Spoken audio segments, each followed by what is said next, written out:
Anda telah mengunduh podcast yang dipaparkan oleh Pendeta Dr. Erastus Sabdono ini dari truth.id/voice. Selamat mendengarkan podcast ini. Shalom saudara sekalian, salam sejahtera dalam kasih Tuhan kita Yesus Kristus. Kebenaran hari ini 12 April berjudul Tuhan adalah kebahagiaan. Orang-orang yang memiliki banyak keinginan untuk memuaskan hawa nafsunya adalah orang-orang yang mengarahkan selera jiwanya kepada dunia. Mereka menjadikan dirinya musuh Allah. Kata hawa nafsu dalam Yakobus pasal 4 itu adalah hedon. Jadi orang yang mau memuaskan hedonnya itu, hawa nafsunya, menjadikan dirinya musuh Allah. Hedon artinya pleasure, kesenangan, enjoyment, ya, kenikmatan dalam arti yang tidak menguntungkan sebenarnya. Kata hedon ini dalam Alkitab bahasa Indonesia diterjemahkan hawa nafsu. Nah, sedangkan kata mengingini, jangan kamu mengingini, dalam teks aslinya adalah epitumia, yang dalam bahasa Inggris diterjemahkan lust, yang artinya keinginan yang kuat atau sangat kuat. Pada dasarnya orang-orang yang hedonistis adalah orang-orang yang menjadikan dunia sebagai kebahagiaannya. Hatinya sangat kuat untuk memperoleh kekayaan dunia. Saudaraku sekalian, mereka tidak akan pernah bisa menjadikan Allah sebagai kebahagiaannya. Tidak akan mungkin.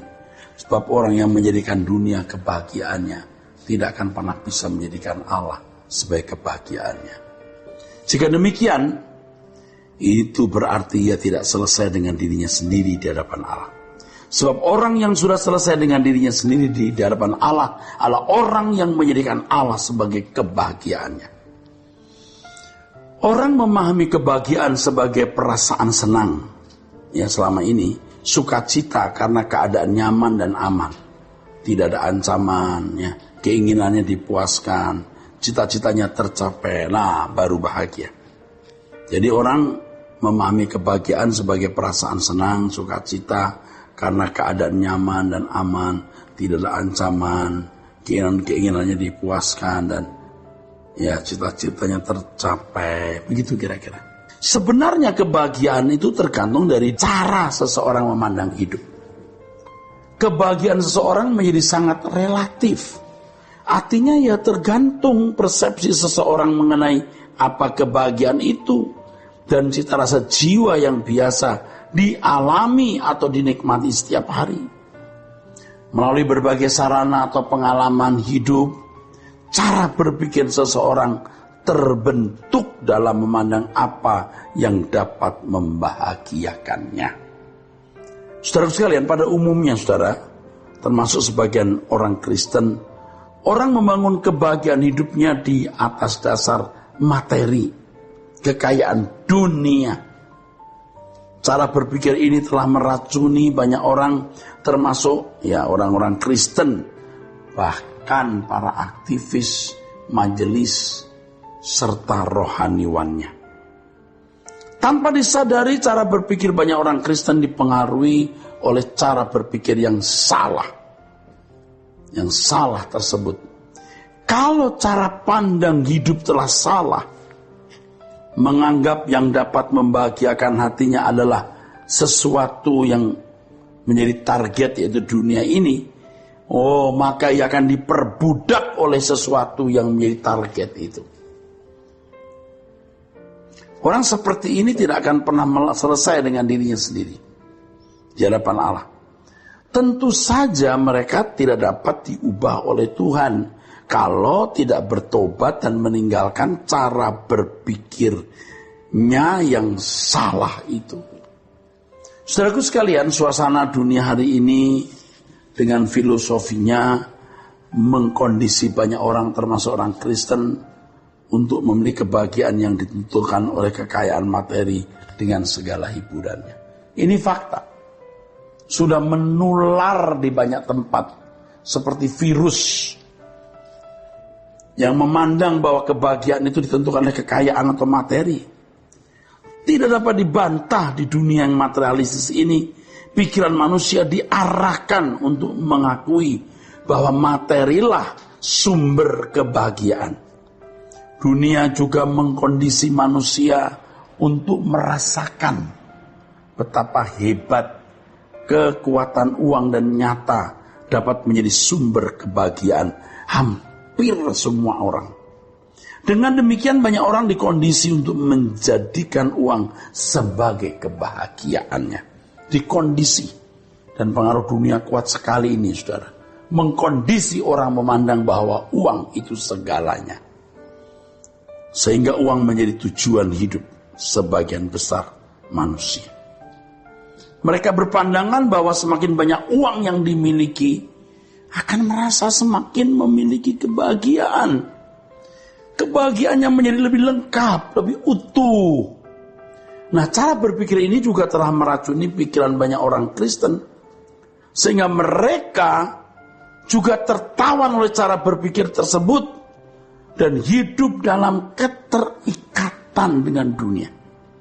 Padahal keterikatan dengan dunia ini adalah suatu perhambaan.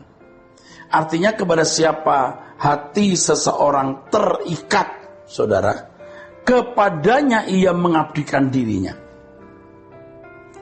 Sebagai orang percaya yang mengerti kebenaran ini, kita harus berani menjadikan Tuhan sebagai kebahagiaan dan perlindungan satu-satunya. Ini penting, saudaraku. Sebagai orang percaya yang mengerti kebenaran, kita harus berani menjadikan Tuhan sebagai kebahagiaan dan perlindungan satu-satunya.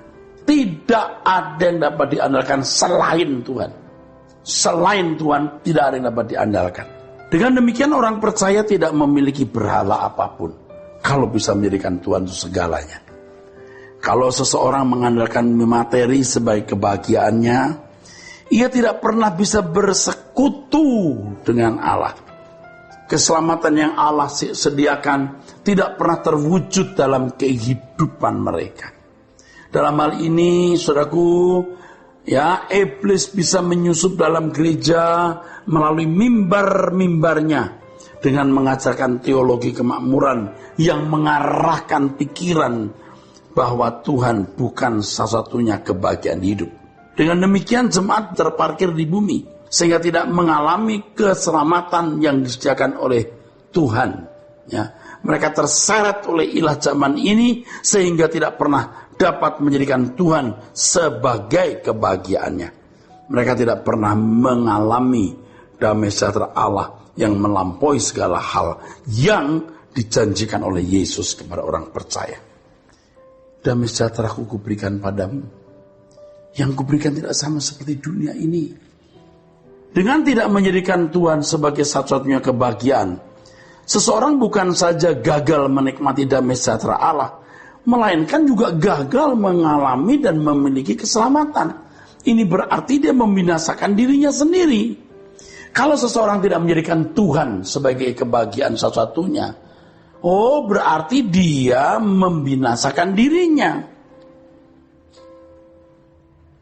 Orang Kristen seperti ini sudah pasti gagal untuk mencapai keadaan bertobat dengan standar Allah. Dia tidak pernah berkodrat ilahi, tidak pernah mengambil bagian dalam kekudusan Allah. Dalam hal ini dapat ditemukan suatu kebenaran bahwa kalau seseorang menjadikan Tuhan sebagai kebahagiaannya, tidak mungkin ia hidup ceroboh atau hidup di dalam dosa. Saudaraku, akhirnya ini penting.